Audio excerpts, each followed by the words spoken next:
Welcome to Sacred Texts Summarized, where we distill timeless wisdom from the world's most profound spiritual and philosophical texts. Today, we delve into the Analects of Confucius, a cornerstone of Chinese philosophy that has shaped ethics, governance, and personal relationships for over 2 millennia. Together, we will explore its teachings on virtue, harmonious relationships, and the essence of ethical living, uncovering insights that remain deeply relevant in our modern world. Confucius, or Confuzi, lived in China during the 6th century BCE, a time of social upheaval and political fragmentation. Amid this chaos, he developed a philosophy centered on restoring order and harmony, both within individuals and in society. His teachings, recorded by his disciples in the Analects, are not systematic treatises, but conversations, anecdotes, and reflections. This format reflects his belief that wisdom is dynamic and must be cultivated through dialogue and lived experience. At the heart of Confucian thought are 3 core concepts: Ren, humaneness or benevolence; Eli, ritual and propriety; and Xiao, filial piety. These principles provide a framework for ethical behavior and harmonious relationships, forming the foundation of a virtuous life. Let's begin by exploring these principles in greater depth and considering their practical applications for modern living. Segment 1. The principle of Ren, humaneness. Confucius often emphasized Ren, describing it as the highest virtue and the essence of being truly human. He taught that Ren is expressed through acts of kindness, empathy, and a sincere desire to benefit others. In the Analects, he states, "The virtuous person wishes to establish themselves and others, to develop themselves and others. To practice Ren is to cultivate the self in such a way that one brings peace and joy to those around them." This teaching reminds us that true virtue extends beyond self-interest. It invites us to reflect. How often do our actions seek to uplift others? In what ways can we embody compassion in our daily interactions? Confucius also believed that Ren requires a balance of empathy and self-discipline. For example, he advises, "Do not impose on others what you yourself do not desire." This early articulation of the Golden Rule challenges us to consider the impact of our actions on others. By placing ourselves in another's position, we can cultivate understanding and avoid harm.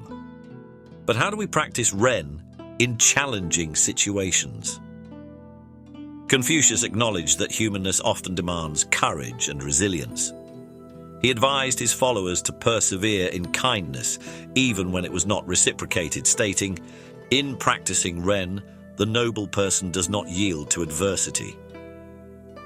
This resilience in compassion serves as a reminder that humaneness is not merely a feeling, but a commitment, an ongoing effort to prioritize the well-being of others, even when it is difficult.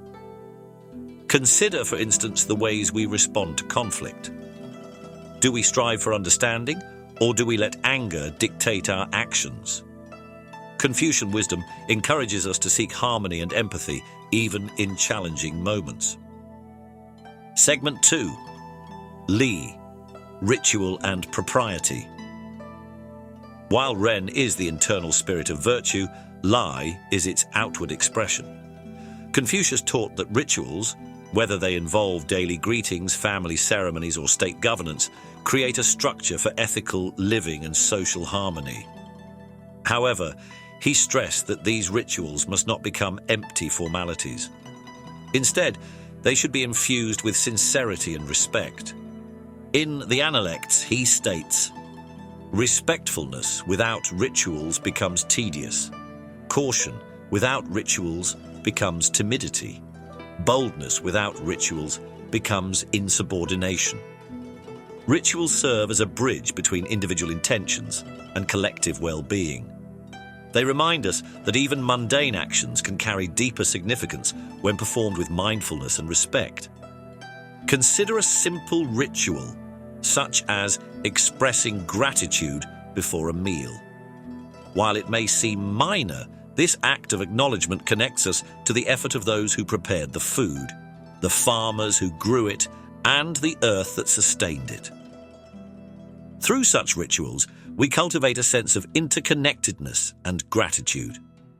Confucius also linked Li to the cultivation of character. He believed that practicing proper conduct refines our inner virtues over time. For example, by consistently showing gratitude or humility, we strengthen those qualities within ourselves. This insight invites us to ask, what daily practices help us align our actions with our values? Beyond the personal, Li also plays a vital role in governance.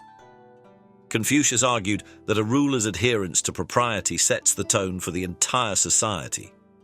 He stated, when the ruler is correct, his subjects will follow his example without the need for orders.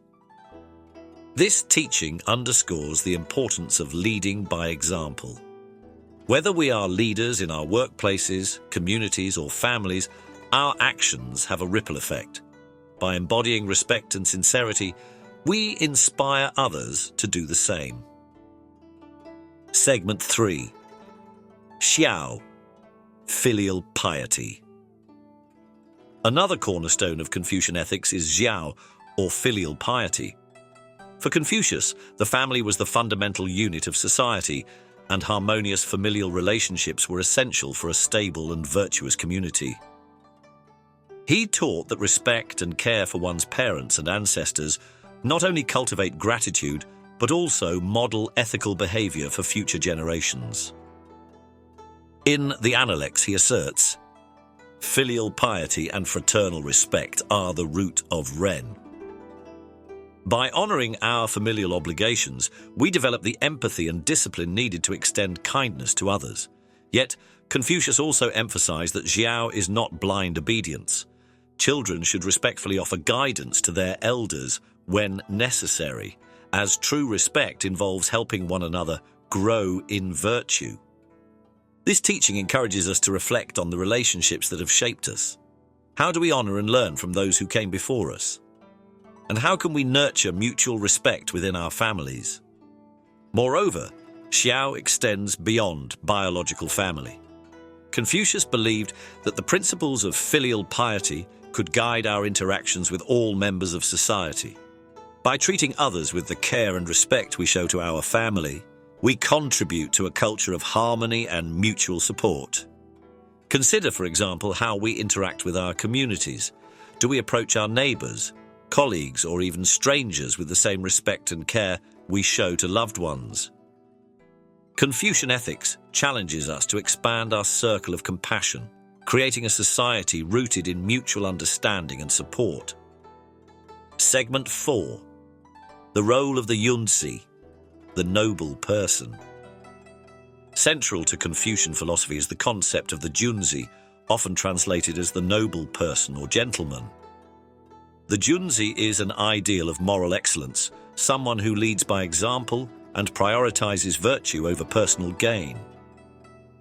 Confucius contrasts the Junzi with the Xiaoren, little person, who is driven by self-interest and short-term desires.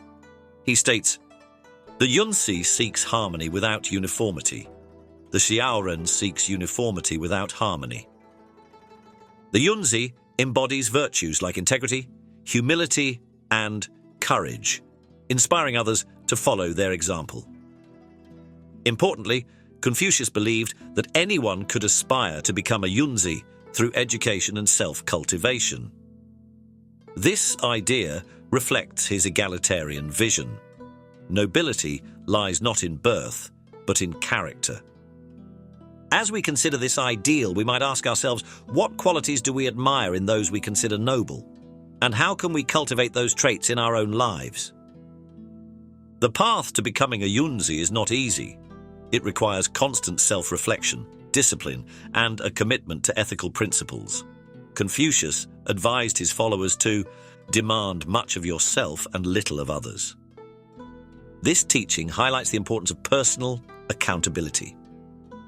Rather than focusing on the flaws of others, the Yunzi strives to improve themselves, setting an example through their actions. Segment 5. Confucian ethics in modern life. Though written over 2 millennia ago, the teachings of Confucius remain profoundly relevant.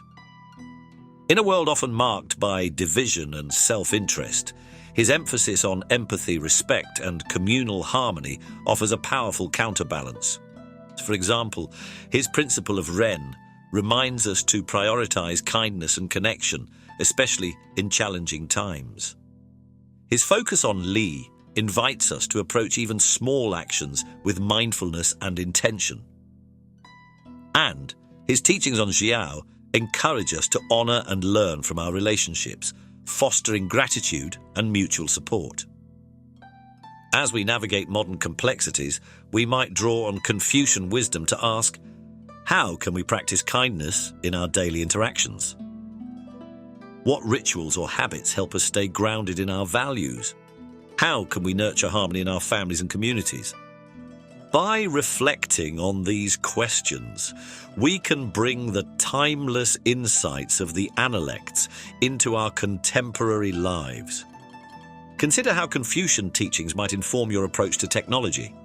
In a digital age where interactions often feel impersonal, the principles of Ren and Li remind us to infuse our communications with kindness and respect. Whether responding to a message or participating in online discourse, we can strive to uphold the values of empathy and sincerity. Thank you for joining on this journey through the Analects of Confucius. As we part today, I invite you to ponder, how can you embody Ren, Li, and Xiao in your own life? May these teachings inspire you to live with greater peace, understanding, and intention. If you found this exploration meaningful, consider sharing it with someone who might benefit from Confucius's timeless wisdom. Until next time, may you walk the path of the Yunzi, ever striving toward virtue.